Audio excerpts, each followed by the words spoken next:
The cost of living in America continues to rise much faster than wages do. You have what the government refers to as, quote, full employment. A magical amount of jobs is being created every single month. Investment in assets like real estate are booming, and every other reason to believe that the economy is in a state of perpetual growth. There's just one issue. It's a complete fraud. America is held up by a crutch, just waiting to be kicked.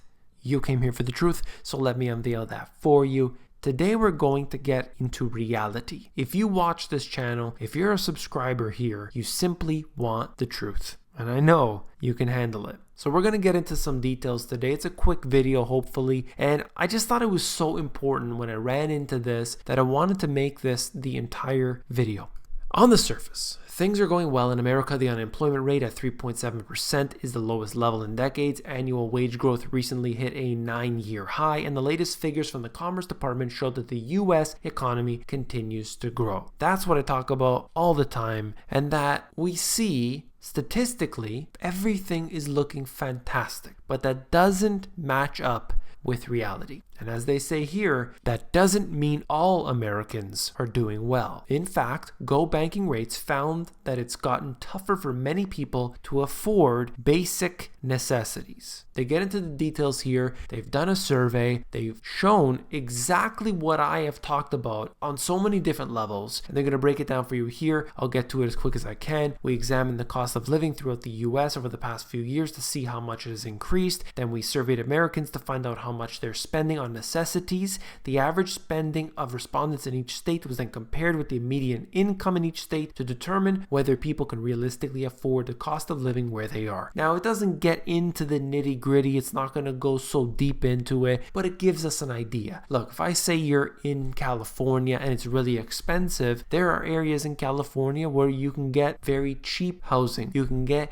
very cheap food, but you want to look at this at least as much detail as you possibly can, and then be able to understand where the population is. That's generally where they're talking about. They're not talking about the middle of nowhere type of towns, the major cities, okay? That's really what we're looking at here. Cost of living in the US has risen 14% over the past 3 years. And I just want to ask the question, who here has seen their income rise by 14% over the past 3 years? I don't think so. The cost of living in America has climbed by 14% over the past 3 years. The index that they're using here measures the change in prices paid for goods and services, including food, shelter, energy, transportation, and medical care. This is the type of data that I talk about all the time. And individuals say that this isn't the case, everything is just fine, but it couldn't be further from the truth. So they look at housing prices as well. There's a lot of details in here. I don't want you to fall asleep, but you can definitely check it out for yourself. The jump in the cost of living means that Americans need to earn more to live comfortably. However, Go Banking Rates found that the median household income isn't keeping up with the rising cost of living in America's largest cities. And this is what I'm trying to get to. You can't see this by looking at the simple statistics that they show you in the mainstream media. It's never going to be able to present you with the data when you're connecting all of the pieces together. So that's what I try to do in my own way, and I know that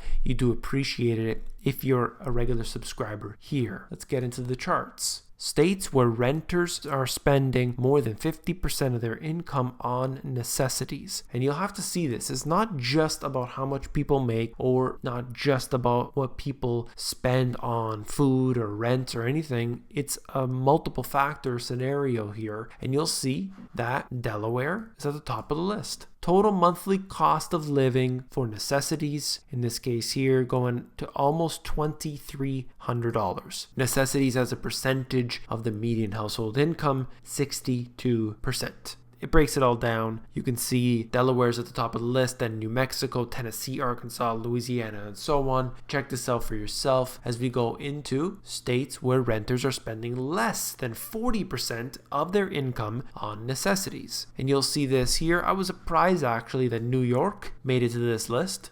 Number 3 on the list. Necessities as a percentage of the median household income is 32% for New York. Interesting. So it all depends on how much people are making and what they're spending on certain things. It all depends, really. There's many factors here.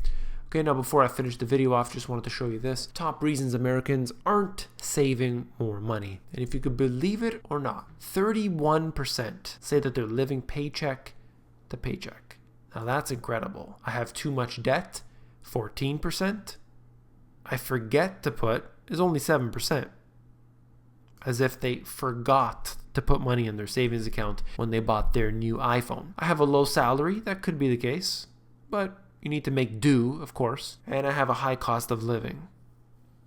So between all of these, at least the 18% and the 31% and those who have too much debt already, we're looking at a very high percentage here that is somehow making it unaffordable to the masses, making the general living expenses unaffordable. Now, yes, they might have been lining up at Best Buy and Walmart to buy a new 60-inch flat screen TV on Black Friday. I don't know, but it just seems to me like we've got a problem here for the vast majority of individuals. What do you think? Let me know in the comment section below. I always love to see your comments. If you found the video informative, please give me a thumbs up. When you give me a thumbs up, you're supporting this channel, so I do appreciate that very much. And last but not least, if you found this video informative, I know you'll find my books, The Money GPS, and my newer release, Global Economic Collapse, even more informative. You can flip through these books at Amazon. There's a link in the description below. Check it out. If you're more interested in the audiobook version, you can get that at themoneygps.com.